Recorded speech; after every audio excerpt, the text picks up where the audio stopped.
অনেক বড় breaking news, Washington সুন্দরের রিপ্লেসমেন্ট ঘোষণা করে দিয়েছে আমাদের টিম ইন্ডিয়া। আমাদের ভারতীয় দলের হেড কোচ গৌতম গম্ভীর কখন কি করে দেয়, কোন প্লেয়ারকে কখন সুযোগ দিয়ে দেবে কেউ বুঝতে পারবে না।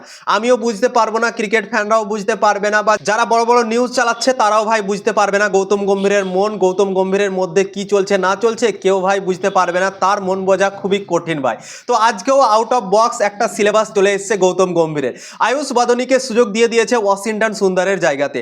ওয়াশিংটন সুন্দরের চোট লেগেছিল ইন্ডিয়া ভার্সেস নিউজিল্যান্ড প্রথম ম্যাচে, মানে কালকে যে ম্যাচটা হলো নিউজিল্যান্ডের বিপক্ষে ওয়ানডে ম্যাচ, সেই ম্যাচটাতে ওয়াশিংটন সুন্দরকে চোট লেগেছে এবং সেই চোটের জন্য ওয়াশিংটন সুন্দর এই সিরিজ থেকে ছিটকে গিয়েছে চোটের জন্য, আর বাকি দুটো ম্যাচ খেলতে পারবে না।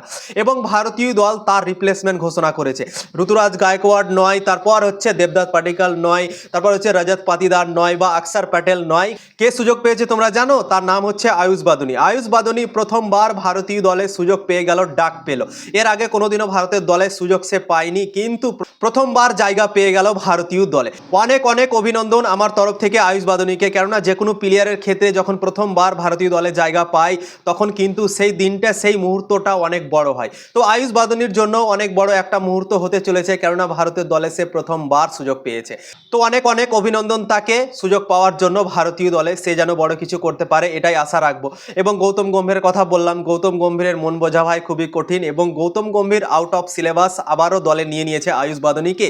কেউ ভাবতে পারেনি কি আয়ুষ বাদনী চান্স পাবে, রিপ্লেসমেন্ট হিসেবে আসবে ওয়াশিংটন সুন্দরের জায়গাতে, কিন্তু গৌতম গম্ভীর একদম আলাদা ভাই।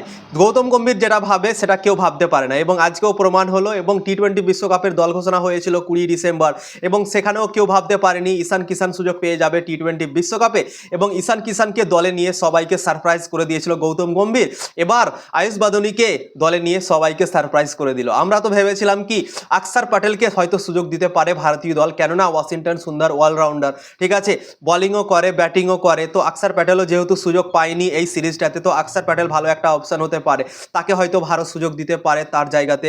Like to like replacement Bharat নিতে পারে ওয়াশিংটন সুন্দরের জায়গাতে। অক্ষর প্যাটেল দারুণ কিন্তু ক্রিকেট খেলে, ঠিক আছে, বোলিং ব্যাটিং সব কিছুই করে।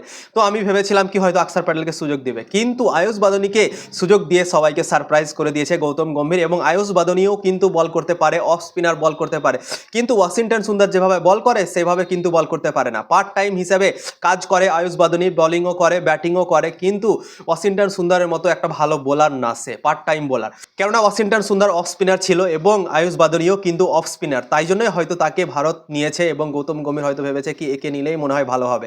তো Gautam Gambhir out of syllabus চলে গিয়েছে ভাই। টি-20 বিশ্বকাপের দলেও একটা আউট অফ সিলেবাস হিসেবে প্লেয়ার নিয়েছিল, এবারও কিন্তু নিউজিল্যান্ডের বিপক্ষে একটা আউট অফ সিলেবাস হিসেবে নিয়ে নিয়েছে এবং সবাইকে সারপ্রাইজ করে দিয়েছে ভাই। তোমাদের কি মনে হয় কমেন্ট করে জানাতে পারো।